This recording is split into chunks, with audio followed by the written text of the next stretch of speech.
11 tips percaya diri ibu rumah tangga. Dari nol sampai berani mulai usaha sebelum lanjut. Yuk klik tombol subscribe dan share, serta like.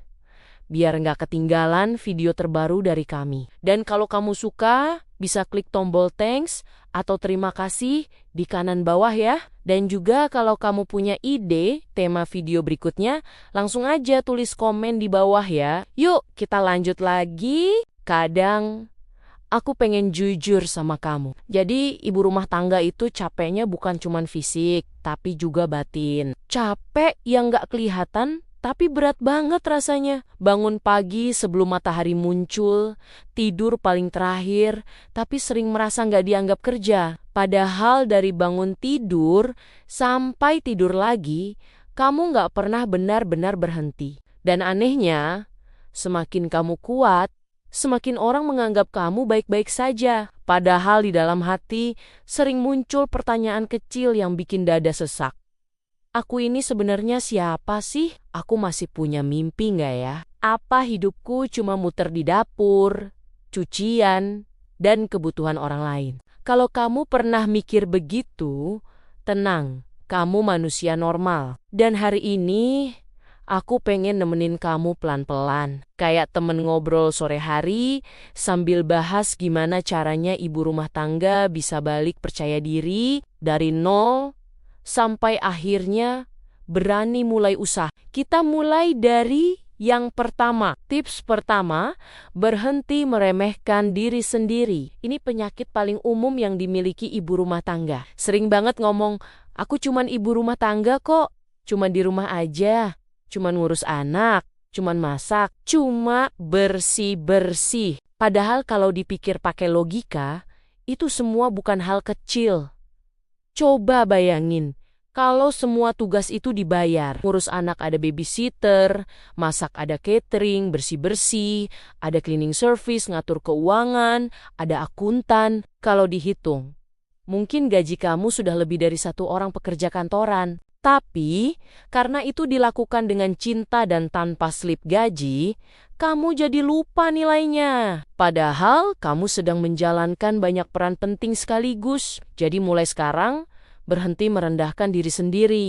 Kalau kamu sendiri nggak menghargai dirimu, orang lain juga susah menghargai. Tips kedua, berhenti membandingkan hidupmu dengan hidup orang lain. Ini jebakan paling halus dan paling sering bikin hati capek. Scroll media sosial sebentar, langsung muncul ibu rumah tangga yang bisnisnya sukses, rumahnya kelihatan rapi bersih, anaknya pinter, suaminya romantis. Terus kamu lihat dapurmu yang masih berantakan, dan pikiran langsung bilang, kok hidup aku nggak kayak gitu ya? Padahal yang kamu lihat itu cuma potongan terbaik dari hidup seseorang. Kamu nggak lihat capeknya, nggak lihat ributnya, nggak lihat nangisnya. Ibaratnya kalau nonton film, kamu cuma lihat trailer, bukan cerita utuhnya. Setiap orang punya garis waktu sendiri. Ada yang cepat di awal, ada yang kuat di akhir. Fokus ke perjalananmu sendiri jauh lebih menenangkan daripada sibuk membandingkan diri dengan orang lain.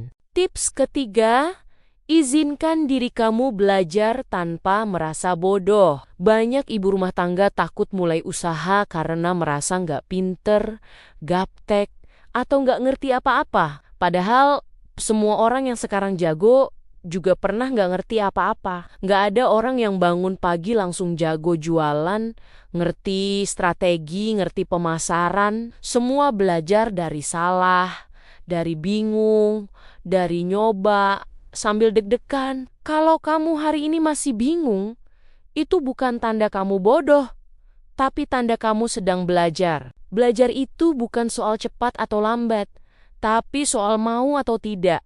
Pelan gak apa-apa, yang penting jalan. Tips keempat, mulai dari apa yang kamu bisa sekarang. Jangan nunggu modal gede, nunggu alat lengkap, nunggu waktu sepi. Karena jujur saja, waktu sepi itu nggak pernah datang.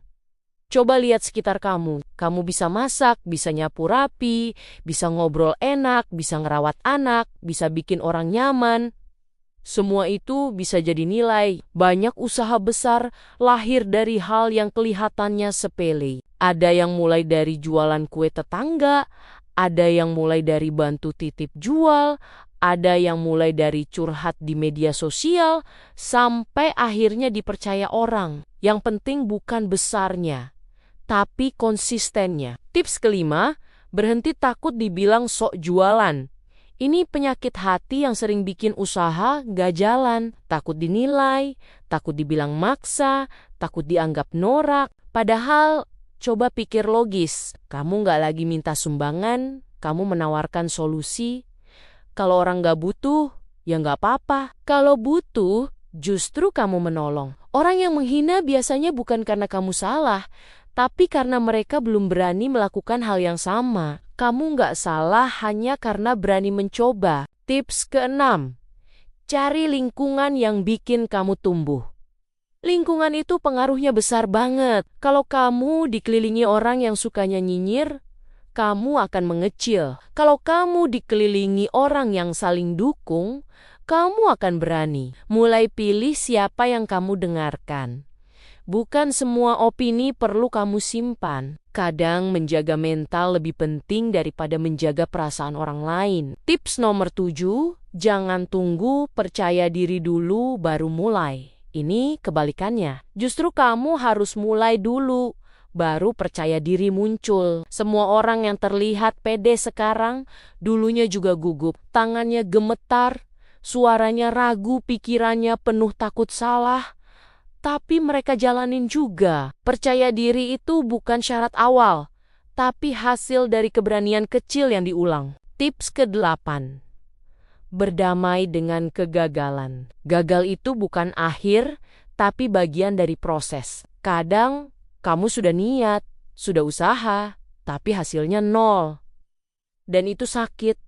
Aku tahu, tapi kegagalan bukan bukti kamu nggak layak. Itu cuma bukti kamu lagi belajar cara yang belum tepat. Orang yang sukses bukan yang nggak pernah gagal, tapi yang nggak berhenti setelah gagal. Tips ke-9, rayakan hal kecil yang kamu lakukan. Jangan tunggu sukses besar baru bangga. Hari ini kamu berani posting?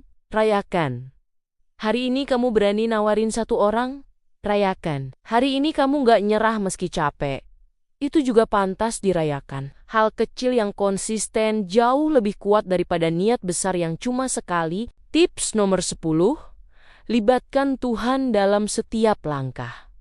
Bukan karena kamu lemah, tapi karena kamu sadar kamu manusia. Ada hal yang bisa diusahakan, ada juga hal yang harus diserahkan. Kadang doa bukan langsung mengubah keadaan, tapi menguatkan hati agar mampu melewati keadaan.